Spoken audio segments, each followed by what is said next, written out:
پیران پیر شیخ عبد القادر جیلانی غوث العظم دستگیر رضی اللہ تعالیٰ عنہ کے جو مقالات ہے، یہ مقالہ ہے مقال التاسع والثلاثون، یعنی 39واں مقالہ، جس کا عنوان مترجم جو ہے جس کا عنوان رکھے ہیں وفاق شقاق نفاق، یہ اس کا عنوان دیا گیا ہے۔ اب اس میں حضرت سرکار بغداد رضی اللہ تعالیٰ عنہ نے ارشاد فرمایا کہ کوئی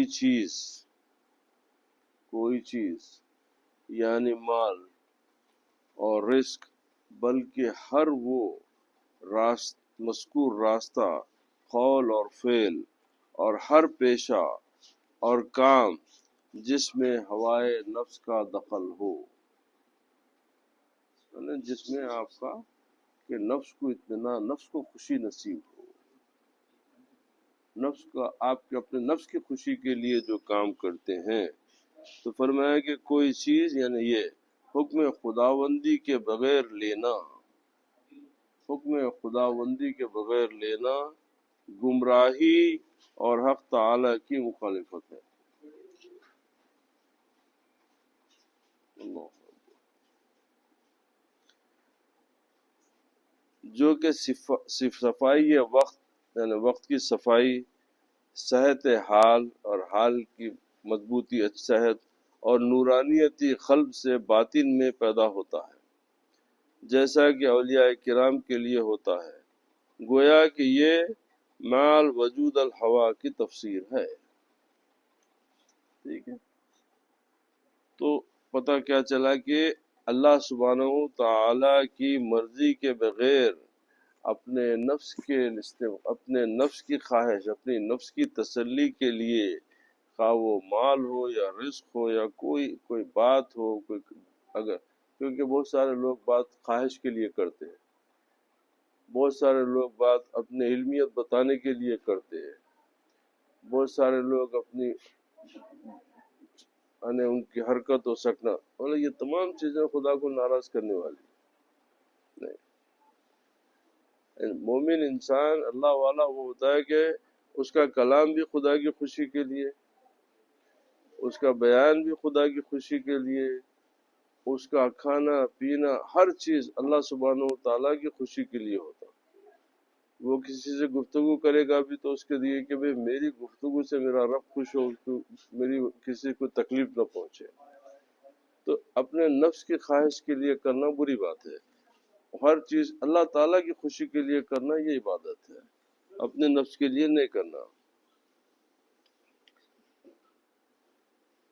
اور خواہشات کے بغیر لینا خدا کی موافقت اور سازگاری ہے، یعنی بعض نسخوں انفاق یعنی پیمانہ خرچ کرنا، اور ایسی چیز کو چھوڑ دینا ریا اور نفاق ہے۔ کیا مطلب؟ حکم خداوندی اور عدم خواہش یعنی خواہش کا نہیں ہونا کے باوجود چیز نہ لینا، مخلوق کو منظور نظر رکھنا اور دکھانا مقصود ہے کہ لوگ امر حق اور عدم خواہش پر مطلع نہیں ہے، شاید کہ یہ کہہ دے اس کے امر حق کے بغیر اپنی خواہش سے یہ چیز لے لی ہے، اور یہ نفاق بھی ہے، اور صدق و اخلاص کا حیلہ بگاڑنا ہے۔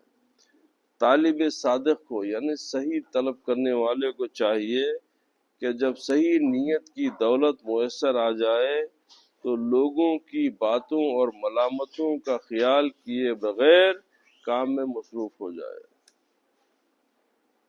یعنی اگر تمہارا دل مطمئن ہے کہ یہ کام صحیح ہے، تو اب تم اللہ تعالیٰ کی خوشی کے لیے جب کام کرو گے تو تم کو لوگوں کی جو ہے ان کی ملامتوں کا، آپ لوگ کیا بولتے ہیں اس کی فکر نہیں، کیونکہ اگر ہم یہ سوچ کے کہ بھئی لوگ کیا بولتے ہیں، اگر آپ کسی حق بات کو چھپا دے رہے تو بری بات ہے۔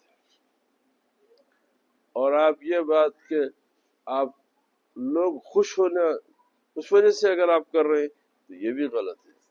تو مقصد یہ ہے کہ آپ کے پیش نظر ہمیشہ ہمیشہ اللہ سبحانہ و تعالیٰ کی خوشی، اللہ تعالیٰ کی ناراضگی کا، کہ کس چیز سے میرا رب خوش ہوتا ہے اور کس چیز سے میرا رب ناراض، اس کو پیش نظر رکھنا ہے.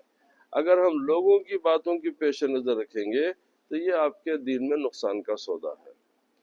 اب ہم لوگ کیا ہے کہ دنیا میں ہماری ہر عبادت بھی یہ ریا ہے. آپ کو کوئی ضرورت نہیں پڑتی، آپ بولتے ہیں کہ میں نماز پڑھ کے آیا. آپ بولنے کی ضرورت نہیں تھی آپ کو، مگر آپ یہ بتا رہے ہیں سامنے والے پہ کہ میں نمازی ہوں.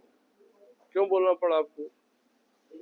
کیونکہ آپ کا شوق ہے کہ آپ کو لوگ عبادت گزار سمجھنا.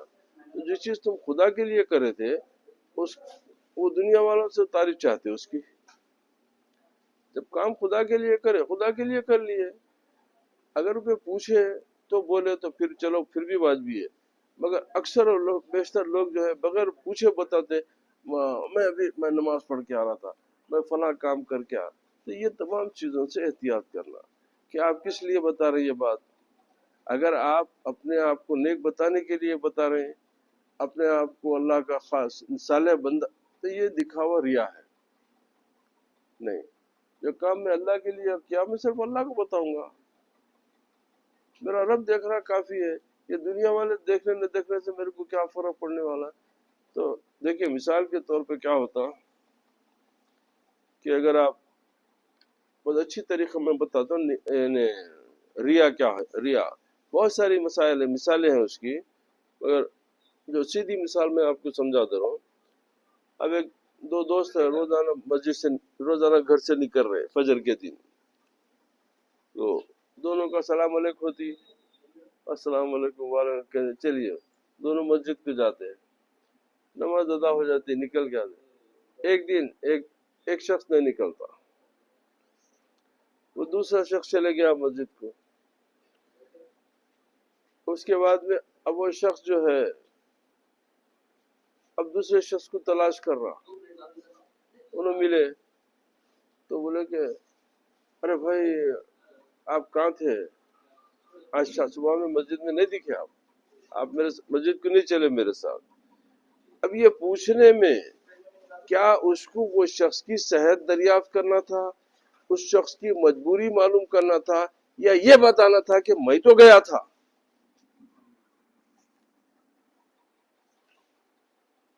اگر اس کو یہ بتانا مقصود ہے کہ دراصل کہیں انہیں نہیں آیا تو انہیں میں بھی نہیں آیا سمجھا، تو شاید میرے کو بھی نہیں پڑا سمجھے، تو وہ بتانے کے لیے کیا بھائی صبح میں مسجد میں آپ نہیں دکھے ہیں، کیا مطلب تھا؟ اگر اس کو یہ بتانا مقصود ہے کہ نہیں میں گیا تھا، یہ ریا ہو گئی. کیوں؟ دکھانے کے لیے بولے تمہارا مقصد دکھانا تھا اس کو کہ تم نہیں آئے میں گیا. تو اتنی احتیاط ہے یہ چیزوں میں کہ جو کام تو ہم اللہ کے لیے کرے تو وہ دنیا سے ہمارے کو اس کا کوئی تعلق نہیں ہونا. وہ دنیا والے اچھا بولو برا بولو یہ کرو اس کی، مگر اب ہمارا ہر عمل دنیا سے تعلق ہو گیا. ہماری عبادت ظاہر میں ہم کو لوگ اچھا سمجھنا، ہم کپڑا اچھا پہن کے لوگ ہم کو اچھا کرنا، ہم سنگار اچھا کرتے کہ لوگ اچھا. ارے بھائی جو اصل دیکھنے والا ہے اس کی طرف کیوں توجہ نہیں ہو رہی؟ جو اصل تمہارا مالک ہے اس کی طرف توجہ کیوں نہیں ہو رہی؟ میں آپ سے بتا رہا ہوں کہ اگر دیکھیے جیسے میں جو کام میرے کو اچھا لگتا ہے وہ بھی میں، اور اللہ تعالیٰ کا احسان ہے کہ اس کو صحیح سمجھ میں آتی ہے بات. اب ہم لوگوں کے پاس کیا ہوتا، اب عید کے دن کپڑے بچوں کو بناتے ہیں، وہ بچے وہ کپڑے پہن کے عید کو نماز کو نہیں جاتے. نماز کو آرڈنری کپڑے پہن لے کے جا کے گھر کو آ کے پھر تیار ہو کے دوستوں سے ملنے کے وقت میں وہ نئے کپڑے پہنتے. کہیں کہ وہ کپڑے پہن کے گئے تو استری خراب ہو گئی، وہ اچھا نہیں دکھتا. یہ ذہن بن گیا ہمارا. کتنی بری بات ہے آپ کہ جو عطا کرتا اس کو نہیں بتاتے. تو اصول یہ ہونا چاہیے آپ اچھا کپڑا پہنے، سب سے پہلے آپ 2 رکعت سجدہ کریں، سب سے پہلے اللہ کے حضور 2 رکعت کر لے. کیوں؟ مولا تیرا احسان ہے تو دیا، میں تیرے کو پہلے بتا دیا. پھر اس کے بعد جاؤ گھومو پھرو کچھ بھی کرو. تو پہلے ہر نعمت کا سب سے پہلے اللہ تعالیٰ کا شکر ادا کرو، ہر چیز کی پہلے۔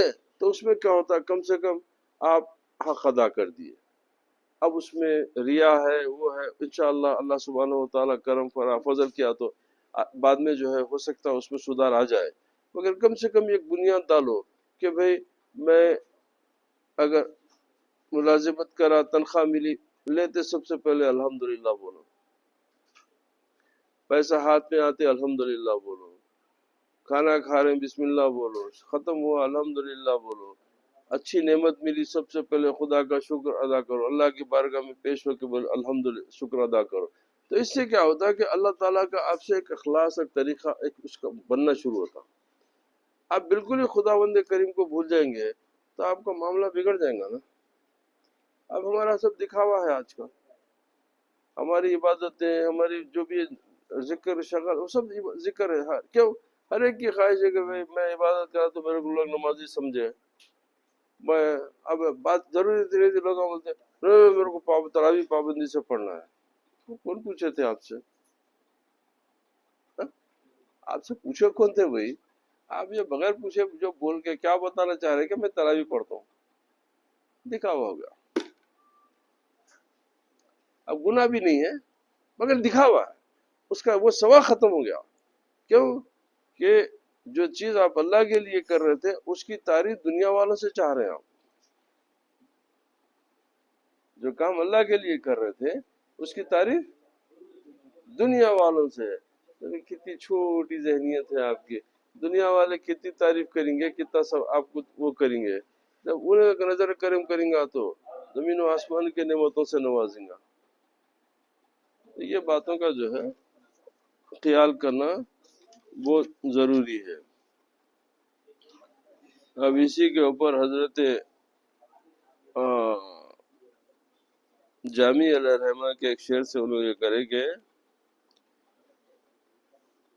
جامی کا کام حسینوں سے عشق بازی ہے، جبکہ پورا جہان ہر طرف سے انکار کر رہا ہے، اور یہ اس طرح اپنے کام کی دھن میں ہے۔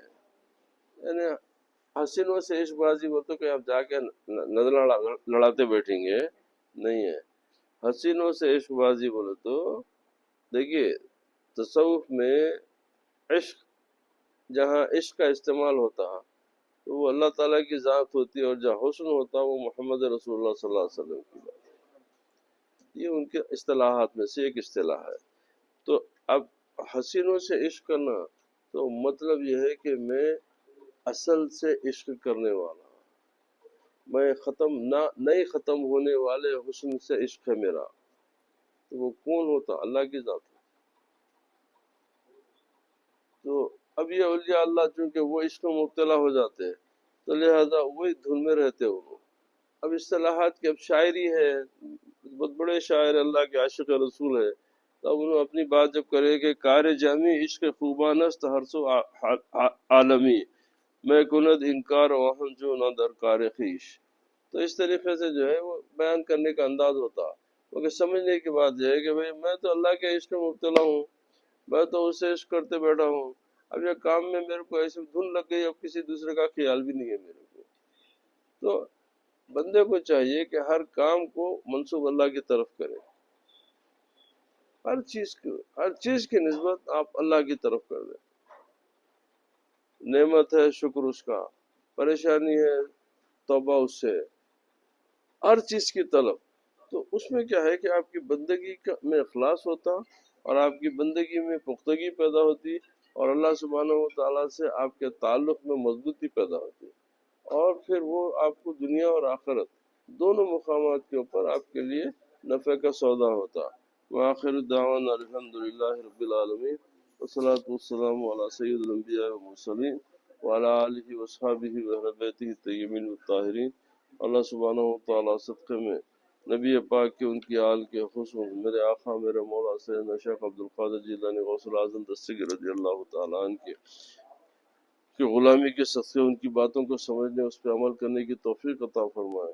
اللہ تعالیٰ ہم کو نیک اور اپنے مقرب بندوں میں شریک کرے۔ پروردگار ہم کو ہمارے گناہوں کو معاف فرما دے، پروردگار ہماری کوتاہیوں کو نظر انداز فرما دے، ہمارے چھوٹے بڑے گناہوں کو پروردگار معاف کر کے ہم کو اللہ سبحانہ و تعالیٰ مقربین کے سائے رحمت میں غوث پاک رضی اللہ تعالیٰ عنہ کے دامن رحمت میں ہماری آخرت کرے.